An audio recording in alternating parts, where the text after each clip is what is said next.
Hai para pemilik waktu luang, selamat datang. Apa kabar kalian semua? Mudah-mudahan sehat selalu ya. Di video kali ini, kita akan melanjutkan kembali alur cerita drama Korea yang berjudul Graceful Family episode ke-16 part 2. Di part 1 lalu, Mo Wan-jon yang hendak disahkan menjadi pemimpin MC Group tiba-tiba saja digagalkan oleh Seok-hee, yang mana ia membawa bukti jika Seok-hee adalah anak dari Mo Wang-pyo. Selain itu, struktur kepemilikan saham pun berubah, yang mana pada akhirnya, Seok-hee memiliki saham paling besar di MC Group. Bisakah MC Group jatuh ke tangan Seok-hee? Apakah Han Jae-guk akan tinggal diam? Jawabannya ada di video ini ya. Namun sebelumnya, jangan lupa klik subscribe, like, komen, dan nyalakan notifikasi loncengnya ya, supaya bisa dapat update drakor dan film dari channel ini. Dan buat yang sudah subscribe channel ini, terima kasih banyak ya. Dukungan kalian menjadi semangat bagi kami untuk mengembangkan channel ini. Langsung aja kita bahas drakornya, check it out! Mengetahui Seok-hee memiliki saham paling besar, semua peserta pun kaget tidak terkecuali Han Jae-guk, dan rapat pun akhirnya diputuskan untuk ditunda.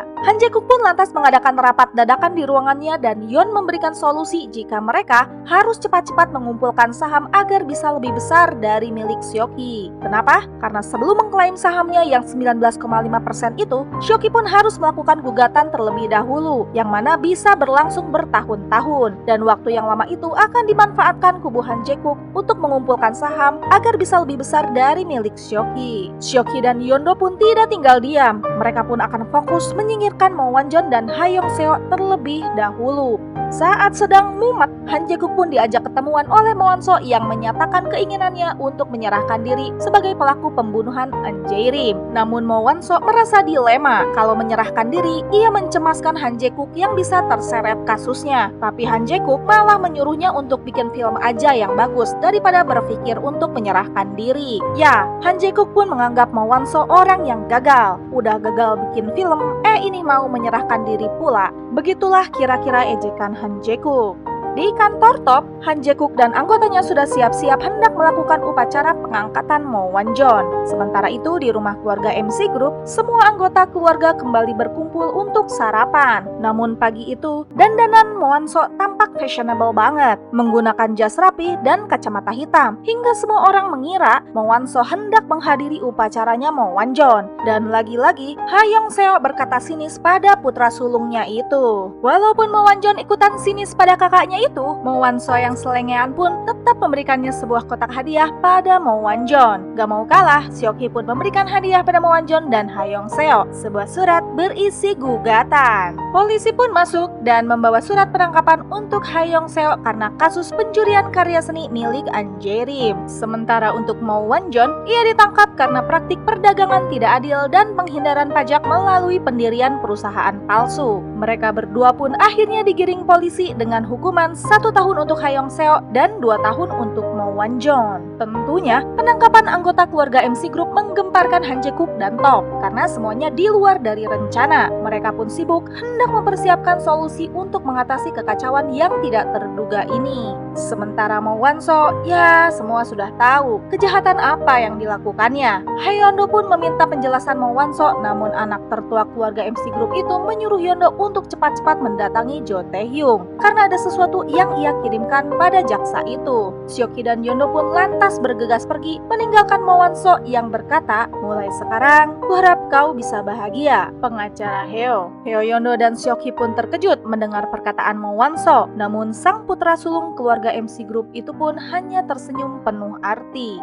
Rupanya, kiriman Mo Wan-so itu adalah video pengakuannya sebagai pembunuh An Jae-rim yang ia buat secara sadar. Ia pun menceritakan kronologisnya dan motifnya. Mo Wan-so ingin membuat ibunya bahagia dengan cara menyingkirkan An Jae-rim. Jo Tae-hyung pun lantas mengatakan pada Seok-hee dan Yeon-do jika saat ini ia sedang mempersiapkan penangkapan Han Jae-guk dan penggeledahan markas Top. Sementara itu, detektif Oh datang untuk menangkap Mo Wan-so yang sedang membaca sebuah naskah film di rumah. Namun, Mo Wan-so meminta detektif Oh untuk menunggu di luar dulu karena ia ingin mendengarkan musik hingga selesai sebelum akhirnya ia pergi dari rumah itu. Ya, pada akhirnya sang putra sulung yang tidak pernah dianggap keberadaannya itu pun benar-benar pergi. Dengan diiringi musik, Mo Wan-so pun mengakhiri hidupnya dengan gantung diri. Tragis sekali. Mendengar kabar Mo Wan-so yang mengakhiri hidupnya, Seok-hee pun marah, kecewa, dan juga sedih. Bahkan ketika Mo Wan-so harus mempertanggungjawabkan perbuatannya, ia malah melarikan diri. Berita pengakuan dan kematian sutradara film Mo Wan-so pun mengejutkan Top dan jadi trending topik se-Korea. Ditambah lagi, Yeon melaporkan bahwa kantor Top akan digeledah. Han Jae-guk pun mengatakan agar seluruh anggota tetap tenang dan fokus menjalani tugas saja. Sebelum pergi, Han Jae-guk kembali melihat layar berita dan terkejut. Ya, media memberitakan tentang keberhasilan Mo Wan-so sebagai sutradara yang memenangkan film terbaik di Festival Film Cannes. Sungguh ironis sekali, orang yang selama ini dianggap gagal di dalam keluarga, di akhir hidupnya malah mendapat penghargaan dan pengakuan dari dunia. Han Jae-guk pun teringat percakapan terakhirnya dengan Mo Wan-so yang mengatakan jika Mo Wan-so mencemaskan Han Jae-guk jika ia menyerahkan diri, karena Han Jae-guk lah yang sudah membantu menutupi kejahatannya. Selain itu, jika Han Jae-guk memiliki hati yang hangat, pastinya Mo Wan-so yang akan dipilihnya untuk menjadi pemimpin MC Group. Mo Wan-so sangat ingin didukung oleh Han Jae-guk, yang mana di keluarganya tidak ada satupun orang yang mau mendukung dirinya. Terakhir, Mo Wan-so pun berharap mungkinkah di kehidupan selanjutnya ia bisa mendapat dukungan seperti yang ia dambakan selama ini. Ya, rupanya itu adalah kode dari Mo Wan-so yang tidak disadari oleh Han Jae-guk. Diam-diam, rupanya Mo Wan-so sangat mencemaskan Han Jae-guk terkait kasusnya. Dan kali ini, setelah berusaha keras menjaga citra MC Group, Han Jae-guk pun harus menyerah. Ia tidak bisa lagi menjaga citra MC Group dan mempertahankan Top di atas kebohongan dan kejahatan. Ia beserta keempat anak buahnya harus siap menerima segala tuntutan dan dakwaan serta mempertanggungjawabkannya. Han Jae-guk pun menunduk, memberi hormat dan mengucapkan terima kasih pada anggotanya yang sudah setia membantunya. Dan era Han Jae-guk di Top pun berakhir. Han Jae-guk pun lantas menemui Yeon-do di kedai dan mengatakan jika eranya telah berakhir. Sebelum pergi, ia pun menyerahkan sebuah amplop yang berisi name tag-nya Yeon-do. Ya, Han Jae-guk ingin Yeon-do lah yang meneruskan kepemimpinannya di Top setelah ia tiada nanti. Di atas gedung MC Tower, Han Jae-guk pun teringat masa lalu saat ia masih menjadi hakim yang jujur. Dulu, dirinya nyaris disingkirkan karena kejujurannya itu. Namun, Mo Wang-pyo datang dan memberinya kesempatan bekerja di MC Group sebagai tangan kanannya, melakukan apapun untuk mencapai tujuan terbesarnya. Ya, selama ini Han Jae-guk terobsesi dengan MC Group. Ia ingin menjadikan perusahaan itu kuat di bawah pengaruhnya dengan menghalalkan segala cara hingga merugikan orang lain. Namun kini masanya harus berakhir. Seok-hee pun lantas mengunjungi makam Mo Wan-so bersama Heo Yeon-do dan mengenangnya sebagai pria unik yang tidak tergantikan. Seok-hee mengingat betapa fashionable-nya Mo Wan-so pagi itu. Rupanya itulah saat-saat terakhirnya. Jo Tae-hyung pun tiba-tiba menelepon Yeon-do dan mengatakan jika Han Jae-guk menghilang. Loh, tadi kan dia berdiri di tepi gedung. Padahal Han Jae-guk akan didakwa telah menyembunyikan bukti pembunuhan An Jae-rim, yang mana bukti-bukti yang terdiri dari buku, gelas anggur, dan senjatanya menghilang. Hal ini meribas juga pada pengajuan sidang ulang. Di saat semua orang sedang kelimpungan, tiba saja Han Jae-guk nongol. Masih dengan gaya angkuhnya, ia mengatakan akan bertanggung jawab atas segala tuntutan padanya kelak. Jo Tae-hyung pun menginterogasi Han Jae-guk dan memberitahunya semua tuduhan yang bisa membuatnya dipenjara. Namun Han Jae-guk mengatakan Jo Tae-hyung tidak bisa menuntutnya terkait kematian An Jae-rim karena semua alat bukti tidak ada, sehingga sidang ulang terkait pembersihan nama In-sun tidak bisa dilakukan. Namun, jika kekeh ingin memenjarakan Han Jae-guk dan membersihkan nama In-sun, Han Jae-guk meminta untuk mendakwa dirinya saja dan tidak melibatkan MC Group. Dan ia pun mengatakan akan memberikan semua barang bukti pada Jo Tae-hyung. Persidangan terhadap Han Jae-guk pun dilaksanakan, dan setelah semua saksi dan bukti dikeluarkan, hakim menjatuhkan hukuman denda dan penjara selama 4 tahun kepada mantan pemimpin Top itu. Dan setelah perjuangan ratusan purnama, akhirnya sidang ulang kasus pembunuhan yang dilakukan In-sun pun dilaksanakan. Dan akhirnya In-sun pun dibebaskan dari segala tuduhan dan namanya pun dibersihkan. Heo Yeon-do pun terharu dan gembira. Era Han Jae-guk berakhir, kini adalah eranya Heo Yeon-do sebagai pemimpin Top yang bekerja dengan para anggota barunya. Yeon-do menegaskan Top yang sekarang bukanlah Top yang dulu, tidak akan pernah melakukan tindakan yang ilegal. Seok-hee yang menemani Yeon-do pun lantas mengajaknya pulang cepat karena di rumah akan ada pesta. Ya, Seok-hee mengundang tim sekutunya untuk merayakan keberhasilan mereka mengungkap kebenaran serta mengucapkan terima kasih kepada semua pihak. Seok-hee pun mengucapkan selamat pada Kim Bok-hee yang menerima penghargaan sebagai sebagai jurnalis dan detektif Oh yang kini telah dipromosikan untuk naik pangkat. Im Sun yang juga hadir pun berterima kasih pada Seok-hee dan mengingat kembali kapan terakhir kali mereka makan bersama ya. Dan kejutan terakhir datang dari Laos. Ya, Mo Seo-jin dan Choi Nari akhirnya datang dan kembali meramaikan rumah itu. Walaupun bukan lagi artis papan atas, Choi Nari dengan bangga menyebutkan jika ia kini mendapat tawaran peran sebagai pelayan rumah, yang mana karakter ini adalah karakter penting. Haha. Esoknya, Seok-hee mengunjungi Mo Chol-hee yang masih koma dan berpamitan akan kembali ke Amerika. Ia pun menitipkan ayahnya atau kakaknya itu pada Jung Yeon-ja. Sementara itu di penjara, Mo Wan-jon pun menangis saat menatap hadiah dari Mo Wan-so yang isinya ternyata sepasang anting.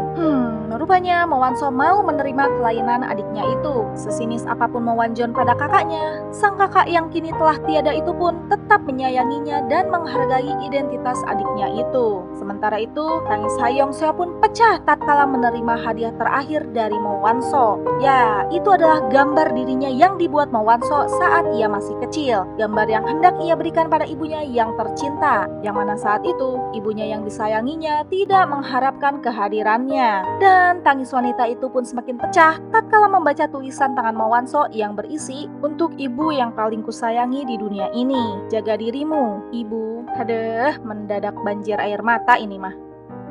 Beberapa tahun berlalu, Kim Bok-hee dan Gwang Mi masih berhubungan seperti dulu dan masih saling mengejek satu sama lain. Sementara itu di kantor polisi, detektif Oh menyuruh Yoyondo datang karena ada kasus yang harus ditanganinya. Ya, setelah sekian lama berpisah, Seok-hee akhirnya kembali dari Amerika dan bertengkar dengan seorang pengemudi di jalanan. Persis ketika pertama kali mereka bertemu dulu. Rupanya selama di Amerika, Seok-hee berkuliah mengambil jurusan hukum. Namun ia tidak lulus ujian pengacara, jadi ia pun memutuskan kembali ke Korea. Dan kali ini Mo Seok-hee kembali untuk menjalin hubungan yang lebih serius dengan Heo Yeon-do.